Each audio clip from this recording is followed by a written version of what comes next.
Many individuals have been involved in our field from the beginning and have witnessed firsthand its growth and impact of what we do on training and education. In this program, we will be talking with Dr. Malcolm Fleming, who is a faculty member in the Instructional Systems Technology program at Indiana University for over 20 years. Dr. Fleming, welcome. Thank I'd like you. to begin by talking about your interest in the field and how you got started. And I know that you were in World War II in the Army Signal Corps as a still photographer. You had a long history of working as a still photographer. You got interested at age 8 and have kept it up even to the day, I understand. Yeah. And eventually you went to work for Kodak after the war, and they recommended you come to Indiana University They did. to study audiovisual communication. So what really created your interest? What motivated you to pursue a career in this field? Well, as you can gather by what you've already said, there was already, I could say, a lifelong interest in photography. The big puzzle was what to do with it, what kind of photography to do. That bothered me for a long time. I wasn't interested in portraiture, I wasn't interested in commercial photography particularly.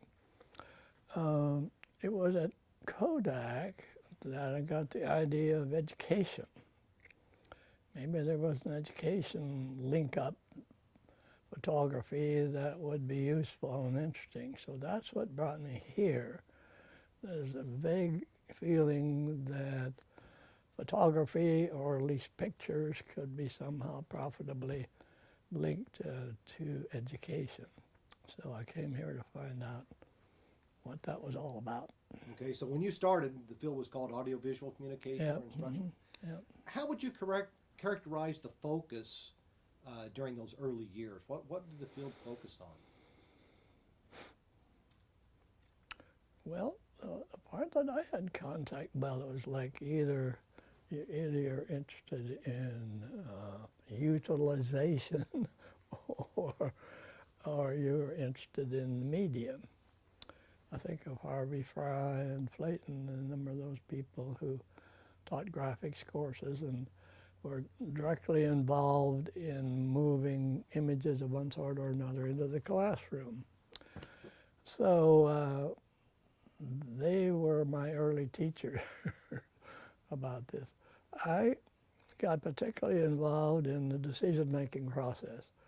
How do you pick what pictures for what purpose, with what audience and on game?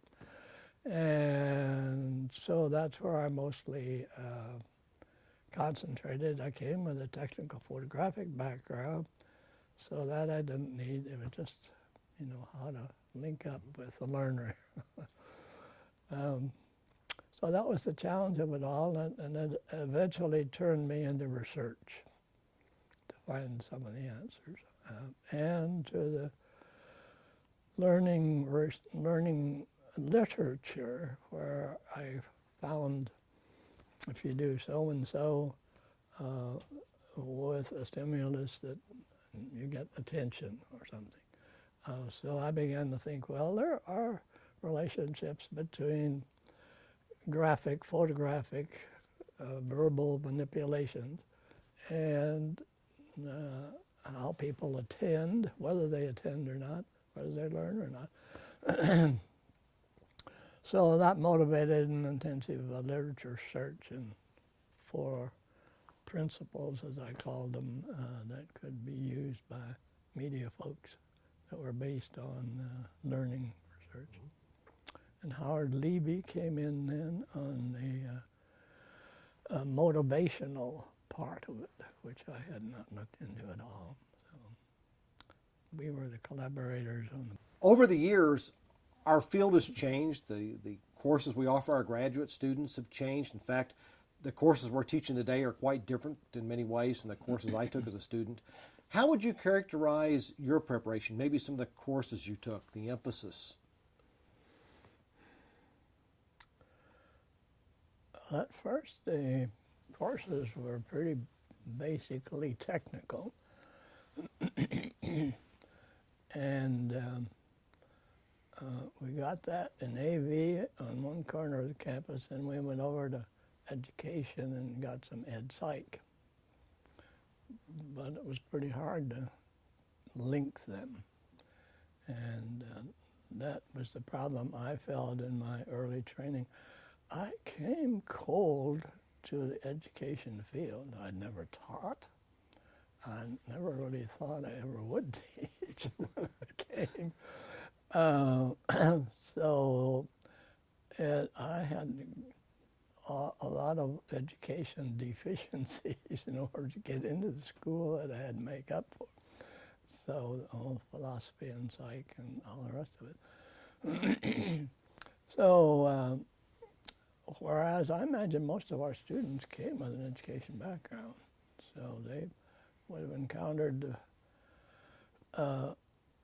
curriculum in a different way than I did.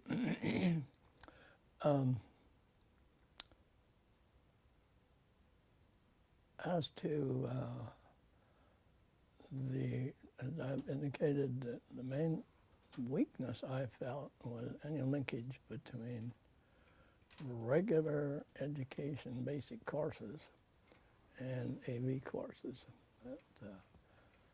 There were undoubtedly important linkages, but mostly it didn't occur, except, let's say, in utilization. Olmsted would instruct students about how to prepare a class for film and so on, and how to follow up. There was that much connection done, but I felt in the production end there wasn't very much. Okay. Thinking back to the 1960s, a very exciting time. Our field is still very young. It's only been maybe 10, 15, well, probably 10 years or so of AVCR published when you started. So I'm sure you had some great expectations, maybe some aspirations when you got started as a new faculty member. Can you relive a little bit of that and tell us, what did you hope to accomplish when you got started? What was your research focus in those first few years? Well, we had all the enthusiasm of a bright new idea. Young folks eager to make it in the world, and convinced that the AV field was of pivotal importance and growing. And so there was a lot of initial enthusiasm. As I recall, some of the original difficulties were, are you going to find a position in a public school or in a college? Most presumed college because that's where we were. But gradually evolved that business and industry might be an even bigger place to practice all the good things we are learning. And then along came systems development and IST and all, a whole new way of thinking. Did that? I was curious about that because I know that you were there when the department was called Audiovisual Communications. Mm-hmm. And I think it was about 1971 when I first started that I think it was Ole Larsson's last year, the department decided to change the name to Instructional Systems Technology. Mm-hmm. How did that impact you? Was that something you thought was a good change, or did it away from maybe what you were doing? I saw it as more political than anything. Okay. That AV wasn't a ripe new concept. It was an older one and not accepted everywhere, on this campus in particular. And it was sort of beneath many instructional scholars to think about media. But the IST label, I thought, particularly the keyword systems, was very pertinent at that time, an important concept. And I think Larsson put it together in a strange combination, instructional systems technology. They wanted all the key words in there, but they were put together in a new linkage, I felt. Anyway, I thought it was opened up new ways of thinking and new curriculum, new employment opportunities, and further was just strategically a good move. You've had 20 years as a faculty member. You've also observed the field some beforehand. I mean, well, you looked at media beforehand, and you've seen changes since then. What are some of the major changes you saw during your career that were exciting? Well, there were technical changes. It seemed like that was the only change that was characteristic of the field was just constant change technically. There was always some new medium being developed, and there was a competition between us and television in the other corner of the campus. I thought conceptually the biggest change, most important change, was programmed instruction. Because there was a definite linkage between what you did and what the result was, and the effect was to change the instruction then. You designed a unit, you tested the unit. If the students learned A, B, and C, and F, that's fine, but if they missed one or two others, then you went back and reprogrammed until those two deficiencies were instructionally corrected. I thought that was a very important concept. Mm-hmm. You're probably best known for your work with visuals, and it's timely. We still use your book today. My students are buying it on Amazon. Oh, really? They pay actually more for the shipping than they do for the book. I don't know who's getting the royalty. And we actually used it I taught a message design course last summer, and it was very well received. And I think we may have bought up all the extra copies in the U.S. that are out there. But what were some of the major ideas? You mentioned programmed instruction, but what other major ideas influenced your career and your thinking?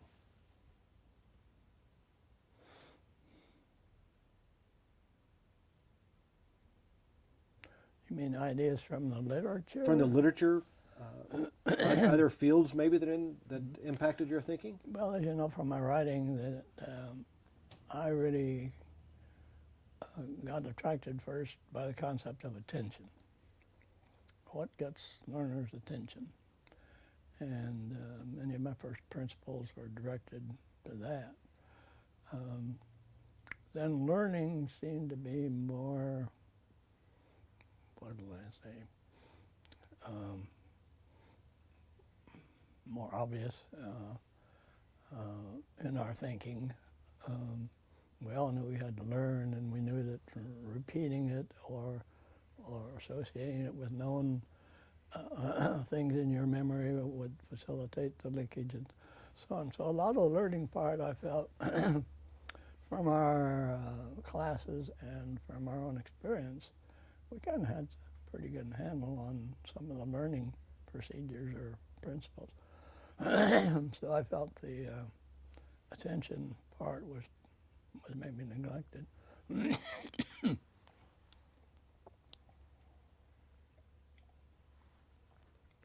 Also, I neglected the attitude part. I was pretty weak in that area, and that's where our leave came in to fill in that important component.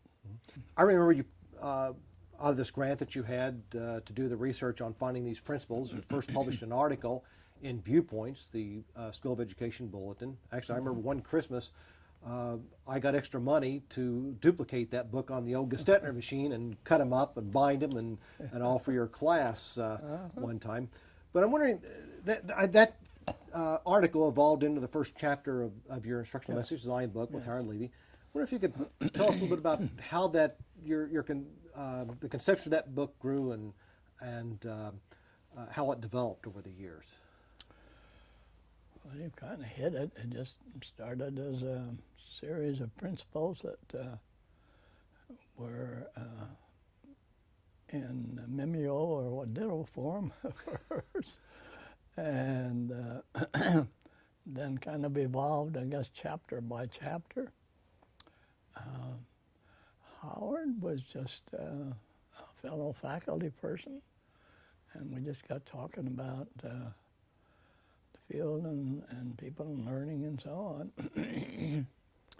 And he kept prodding me about the attitude part, and I didn't know the literature. And further, there was sort of the affective part, and I was concentrating on the learning part. And back then I didn't realize the importance of the relationship. But Howard filled in there with that important part of it. He knew the literature and he knew the importance of attitude. And on my teaching, I was in production classes or scripting, I was most concerned that people, the students, attended to the learning and attention basics. Because so frequently the students wanted to make the movie of the year, you know, Hollywood quality and audience.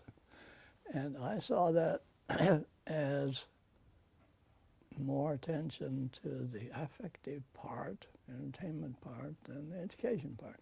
So I kind of resisted that whole field. And that's where, thankfully, Howard came in. It was needed. He could do it. And so we sort of finally collaborated. It's kind of interesting. Since about 2 years ago, I got interested in, well, I enlarged some of my photos. I'd taken thousands of pictures in my life just casually. And got them digitalized in the computer and enlarged a few. And I realized that people liked them. I thought, okay, I'll make some enlargements and make a display at Meadowood. I had filled the walls of their gallery area one time with pictures. So finally it developed to where in January this year I set up a single what's the word anyway? Proprietorship? Proprietorship's the word. A single proprietorship for Mac Fleming photos. And I'm trying to sell pictures. It's a pretty crazy thing to do in your 90s, and when you don't know a darn thing about business in the first place. So anyway, I've been learning. Anyway, that's just an aside of where this photography urge will lead you. Okay. Well, on that note, Bob Lerner, who is one of the enduring look photographers, had a chance to meet him about a year ago, and he made the comment that a photographer is known for one photograph. He jokes he could have retired at the age of 22 because that's the photograph he's known for. What accomplishment in your career do you think you're best known for?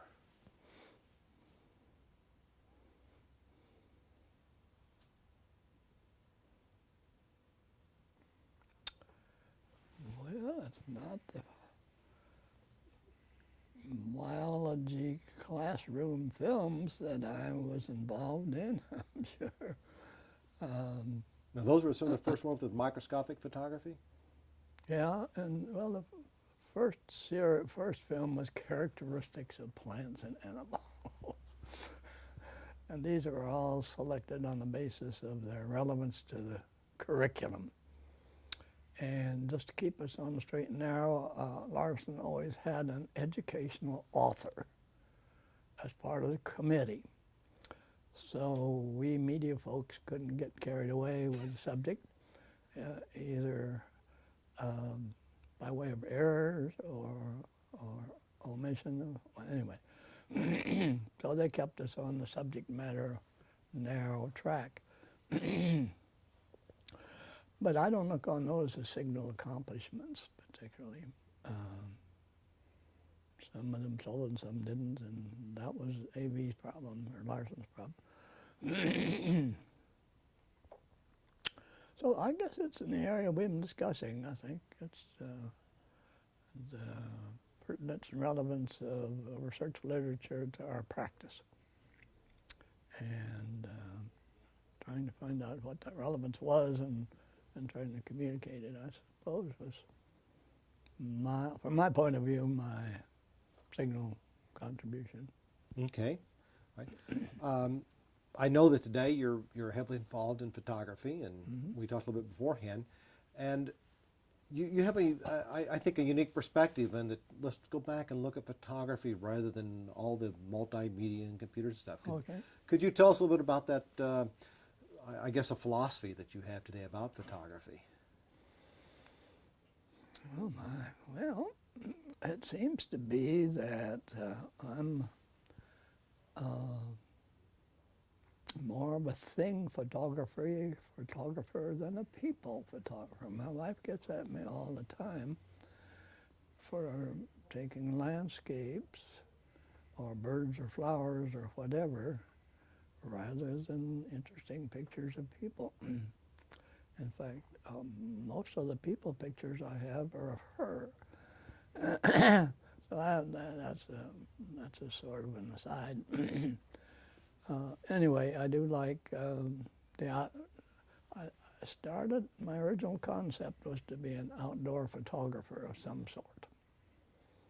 And I've been successful nature photographers, and who can compete with National Geographic?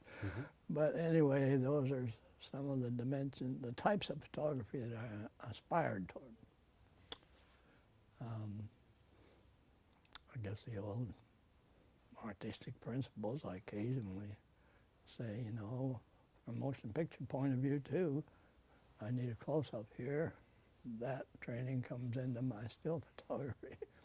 And a little art background comes into the notion of balance or emphasis or whatever. So it's a sort of a mixed up pot of ideas that run through my mind when I take pictures. The curious thing is that I don't take many anymore. I'm reveling in the history that's in my computer. And I'm loving to dig them out and enlarge them and manipulate them. Did you ever think when you were doing those old 4x5 speed graphic negatives that you'd be doing it so easily on a computer someday? Never did, never did, never did. Well, we thank you very much for your time, and it's been very interesting having a chance to chat with you again after, I think, probably almost 30 years since I saw you. Since last summer, I saw you for a few minutes. Yeah. So thank you very much for your time, Dr. Fleming. Appreciate it.